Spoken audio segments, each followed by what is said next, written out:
जो आप बता रहे हैं कि व्हाइट हाउस में जिस तरह इंडियंस का बड़ा इन्फ्लुएंस है या इंडियंस वन वे और दी अदर जो बड़े बड़ी टेक फर्म्स में उनका इन्फ्लुएंस है, पाकिस्तान के इमरान खान ने कहा हम सर्विसेज दे दे के मर गए हैं, हमारी लाशें गिरती रही, हमारे बंदे मरते रहे, हमारा अरबों डॉलर का नुकसान हो गया और आज अमेरिका जाते हुए हम पे इल्जाम दे रहा है। अपना सारा इंटरेस्ट इंडिया वाच करेगा, एक तीर से दो शिकार करेंगे, हम इंडिया को स्ट्रॉन्ग करेंगे, वो चाइना को भी डिलीवर, चाइना भी डिलीवर करेगा, हमें अफगानिस्तान भी डिलीवर नहीं करेगा, बल्कि वो पूरा रीजन उसको मिनी सुपर पावर बनाएंगे, जो पाकिस्तान के लिए खतरनाक हो सकता है। सलामती काउंसिल की मेंबरशिप है, वर्ल्ड ट्रेड ऑर्गेनाइजेशन में लेकर आना और उसको इंडिया के स्टैचर को और मजीद बड़ा करना, ये पाकिस्तान के लिए ठीक नहीं होगा कि इंडिया हमें बेहतर डिलीवर करे पाकिस्तान की निस्बत, तो वहां से हम निकले तो इंडिया हमें वही सारा कुछ करने देगा जो पाकिस्तान देता था। चौथा पॉइंट, अमेरिका में यह समझा जाता है कि अब हमें फिजिकल जंगों की जरूरत नहीं है, हम अपने अहदाफ जो हैं वो या तो ड्रोन्स के जरिए, अपने कैरियर्स के जरिए, या फिर हम इकोनॉमिक सैंक्शंस ले सकते हैं। उसका तजर्बा इन्होंने किया डोनाल्ड ट्रंप के साहब के दौर में, ईरान पे बड़ी टफ सैंक्शंस और एम्बार्गोस किए गए। आपके साथ भी उन्होंने वही करने का सोच रहे हैं।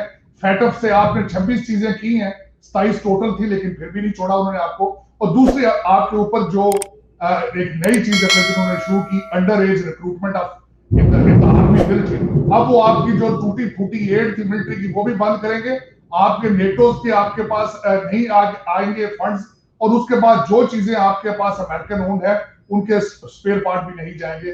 मेरा मकसद है आपको भी मूड बना रहे हैं एम्बार्गोस और सैंक्शंस की तरफ।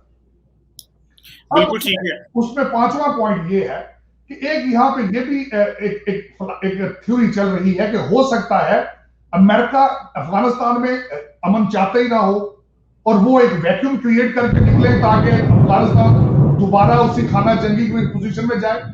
एक ये भी थ्योरी है, यहाँ पे ये भी सब चल रहा है।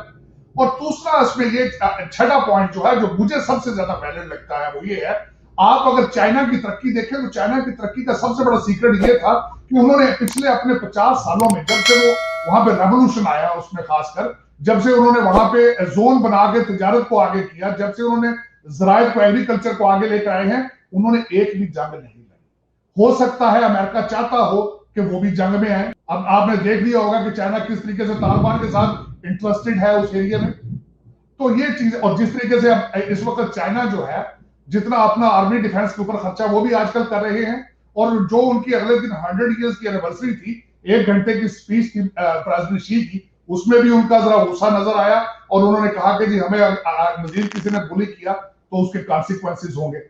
और तीसरा इसमें एक जो मैं आखिरी, मेरा 7वां पॉइंट ये होगा कि अमेरिका में इस वक्त जो लोग वॉशिंगटन डीसी में बैठे हैं वो कहते हैं कि हमारे इस वक्त दुश्मन सिर्फ रशिया और चाइना है। ये छोटी मोटी जंगें, ये छोटी मोटी चीजों में हमने ना पैसा जाया करना, ना टाइम जाया करना, हमने अमेरिका और हमने रशिया और चाइना को टफ टाइम देना है।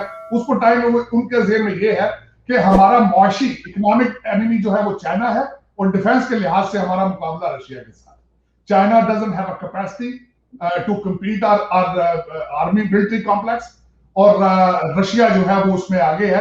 तो ये जो अब मैं इसमें आपको बताना चाहूंगा कि वॉशिंगटन डीसी में इस वक्त जो सियासी हल्के हैं वो क्या सोच रहे हैं। डेमोक्रेट ये सोच रहे हैं इस वक्त के, जिस तरह मैंने आपको पहले जो कुछ पॉइंट बताए हैं कि हम अपना सारा इंटरेस्ट इंडिया वाच करेगा, एक तीर से दो शिकार करेंगे, हम इंडिया को स्ट्रॉन्ग करेंगे, वो चाइना भी डिलीवर करेगा, हमें अफगानिस्तान भी डिलीवर वही करेगा, बल्कि वो पूरा रीजन उसको मिनी सुपर पावर बनाएंगे, जो पाकिस्तान के लिए खतरनाक हो सकता है। सलामती काउंसिल की मेंबरशिप है, वर्ल्ड ट्रेड ऑर्गेनाइजेशन में लेकर आना और उसको इंडिया के स्टैचर को और मजीद बड़ा करना, ये पाकिस्तान के लिए ठीक नहीं होगा। डेमोक्रेट का ये माइंडसेट है, और उसको मैं साथ आर्गुमेंट ये दूंगा, सपोर्टिंग आर्गुमेंट, क्योंकि इस वक्त इंडिया में, अमेरिका में Indian lobby is right behind Israel की लॉबी से।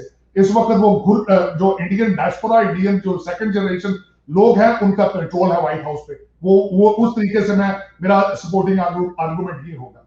अब उसके बाद जो रिपब्लिकन है वो, यहाँ पे मैंने कुछ सेनेटर और कांग्रेसमैन उनको ये बयान देते सुना है कि who will held Joe Biden administration accountable in the future, कि जिस लापरवाही के साथ ये निकले वहां से। आपने जिस तरह देखा होगा बागराम एयरपोर्ट से रात के टाइम लाइटें ऑफ करके वो जहाजों में वहां से निकले हैं, बल्कि वहां पे 5000 तालिबान प्रिजनर छोड़ के आ गए। और बड़े कंटेनर छोड़ के आए हैं वहां पे जिनके अंदर आर्मामेंट्स मौजूद थे। ये यहाँ पे रिपब्लिकन पार्टी के लोग ये समझते हैं कि they were not careful, they were not taking extra precaution, और सियासी हल भी वहां छोड़ के नहीं है। अगर तालिबान इतनी स्पीड के साथ उसको टेक ओवर कर रहे थे तो उनको चाहिए था कि वहां पे उसका कुछ सियासी हल निकालते, रिवाइज किया जाता दोहा एग्रीमेंट। ये रिपब्लिकन पॉइंट ऑफ व्यू है। और जो जर्नल इस वक्त यहाँ पे हालात ये है कि majority of the people they are careless. उसकी वजह ये country is divided on black live matter और व्हाइट्स के दरमियान इतनी बड़ी दीवार है और दिन ब दिन वो बढ़ती जा रही है, क्योंकि उसकी वजह यह है कि Joe Biden administration leadership provide करने से कासर है, वो यूनाइट करने से कासर है, बल्कि वो यूनाइट करना भी नहीं चाहती, वो इसको मजीद डिवाइड करना चाहती है, जिसके रिजल्ट आप देख लेंगे। हमारा मिड टर्म इलेक्शन आ रहा है 2022 में, उसमें नजर आ रहा है अभी तक कि उसमें जो रिपब्लिकन पार्टी है वो हाउस सेनेट या दोनों में अपनी बर्तरी वापस हासिल कर लेंगे। और ये almost whatever they are doing right now the Biden administration, और इम्पैक्ट ऑफ कोरोना और इम्पैक्ट ऑफ दूसरी चीजों के 2024 में इस वक्त हमारी जो वॉशिंगटन डीसी में एडमिनिस्ट्रेशन है उनके हालात में थोड़ा सा आपको एक्सप्लेन करना चाहूंगा कि इस वक्त वॉशिंगटन डीसी में जो कैमला हैरिस है वो भी 2024 के इलेक्शन में इंटरेस्टेड है, और वहां पे ये भी रूमर्स उड़ रहे हैं कि बाइडेन साहब 2024 का इलेक्शन नहीं लड़ेंगे अपनी सेहत की वजह से या पॉलिटिकल सर्कमस्टांसेस की वजह से। तो रिपब्लिकन भी अपने पूरे जोर पर हैं और वो ये समझते हैं कि 2024 में वो विल कम बैक।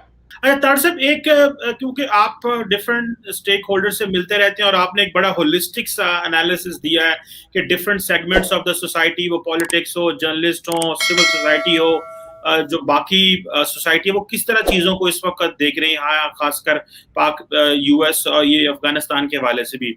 लेकिन सर ये जरा बताइएगा कि जब when it comes to Pakistan के इमरान खान ने कहा हम सर्विसेज दे दे के मर गए हैं, हमारी लाशें गिरती रही, हमारे बंदे मरते रहे, हमारा अरबों डॉलर का नुकसान हो गया, और आज अमेरिका जाते हुए हम पे इल्जाम दे रहा है, हमें तो वो थैंक यू नहीं बोल रहे। तो और दूसरा हम पे ये इल्जाम लगाते रहते हैं डबल गेम करके पाकिस्तान, और जो नैरेटिव उन्होंने बना दिया आपको अफगानी की, हमें डबल गेम कहते रहते हैं, फॉरगेट द अमेरिकन्स। तो और दूसरा जो आप बता रहे हैं कि व्हाइट हाउस में जिस तरह इंडियंस का बड़ा इन्फ्लुएंस है, या इंडियंस वन वे और दी अदर जो बड़े बड़ी टेक फर्म्स में उनका इन्फ्लुएंस है, या वैसे बाइडेन हैरिस ने उनको हायर किया है फॉर रनिंग देयर ओन जो एग्जीक्यूटिव के अफेयर्स हैं। आप कैसे देखते हैं कि ये जो पाकिस्तान के बारे में जो डबल गेम की बात कर रहा है अमेरिका, और जो इमरान खान साहब ने रिसेंटली पॉलिसी स्टेटमेंट पार्लियामेंट में खड़े होकर बड़े बड़े नारे मार दिए, आप इसको कैसे देखते हैं कि अमेरिकन जो अवाम है, लोग है, वो भी इसी तरह पाकिस्तान के बारे में सोच रहे हैं, या कि वो बॉदर ही नहीं करते कि क्या हो रहा है, लेकिन ये तासुर अभी किस हद तक स्ट्रांग है कि पाकिस्तान ने शायद अमेरिका की मदद नहीं की अफगानिस्तान में, वरना कई लोगों का कहना है अगर पाकिस्तान फुली मदद करता, जो कि पाकिस्तान कहते हैं हमने की है, तो शायद जो है वो अमेरिका अफगानिस्तान में जीत जाता। उसामा बिन लादेन, बिलखसूस जब उसामा बिन लादेन का पाकिस्तान से पकड़ा जाना सबसे बड़ा शॉकिंग वो था। उसके बाद अमेरिका और पाकिस्तान का जो ट्रस्ट फैक्टर है वो हमेशा डेफिसिट पे रहा। तीसरी इसमें बात यह है कि आपकी करप्शन की स्टोरियां इतनी मौजूद है 73 साल की। आप क्या समझते हैं अमेरिका, बल्कि मैं समझता हूं पूरी दुनिया को पता है कि आप क्या करते हैं। आपसे एक चीज लें तो दो चीजें साथ फ्री दे देते हैं आप। अब तीसरा उसमें मुझे यह बताएं, आपके मिनिस्टर साहब, इंटीरियर मिनिस्टर शेख रशीद साहब ने अगले दिन पब्लिक टीवी पे बैठ के कहा कि तालिबान की 5000 फैमिलियां जो है वो भारागांव, रबात और इस्लामाबाद आसपास बैठी है। वो क्या आता है उसका इशू। अब आपके प्रेसिडेंट साहब असम्बलियों में तकरीरें कर रहे हैं, इंटरव्यू दे रहे हैं हर जगह पे, लेकिन आपके डॉक्टर मोइज साहब है, उन्होंने अगले दिन एक और छोड़ी बात कि अमेरिका ने आज तक अंडे मांगे ही नहीं है। मेरा मतलब ये सारा कंफ्यूजन। और उसके बाद सबसे मैं कुछ चीजें आपको बताऊंगा, इंटेलिजेंस रिपोर्टों के हिसाब से आज की बात नहीं है, कई सालों से जो अमेरिकन हमारी जो एजेंसियां हैं मुख्तलिफ, उनके बयानिए या रिसर्च में ये सारा बिल्कुल क्लियर लिखा गया था। मेरी ओपिनियन नहीं है कि तालिबान एक दिन भी पाकिस्तान की सपोर्ट के बगैर, चाहे वो लॉजिस्टिक हो चाहे किसी किस्म की, एक दिन सर्वाइव नहीं कर सकते। ये आज की बात नहीं कर रहा हूं। मुझे अब आर्टिकल पूरा मैंने ये 4-5 साल पहले पढ़ा था, और मुझे अगले दिन किसी ने आपके जनरल हमीद गुल साहब का किसी ने मुझे एक पीस भेजा व्हाट्सएप पे तो जनरल हमीद गुल साहब हमारे नेशनल टीवी पे कह के गए थे कि हिस्ट्री एक दिन बताएगी कि अमेरिका ने आईएसआई की मदद से पहले रशिया गिराया और उसके बाद यह भी कहेगी कि आईएसआई ने अमेरिका की मदद से अमेरिका को गिराया। तो ये अगर ये सारी चीजें आपके नेशनल टीवीज और नेशनल आर्काइव्स पे मौजूद हैं, तो आपका क्या ख्याल है, अमेरिका या दुनिया सारी समझती नहीं है?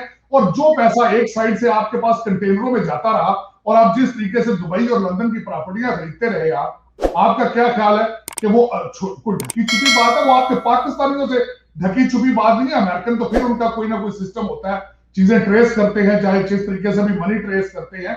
आपके वहां पाकिस्तान में कुछ लोगों को यही नहीं पता चलता कि 25 अरब रुपया मेरे अकाउंट में कौन जमा करा गया, तो आप डबल गेम की बात करते हैं। डबल गेम तो बड़ी मामूली सी चीज है।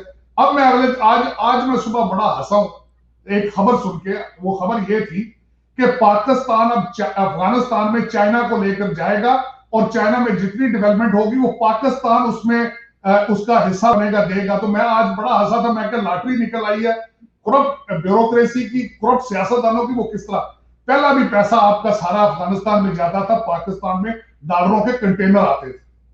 अब चाइना से कंटेनर आएंगे, जाएंगे वहां। बदनसीबी पाकिस्तान और बदनसीबी पाकिस्तान के में रहने वाले लोगों की है जो बेचारे इससे मुस्तफीद नहीं हो सकते।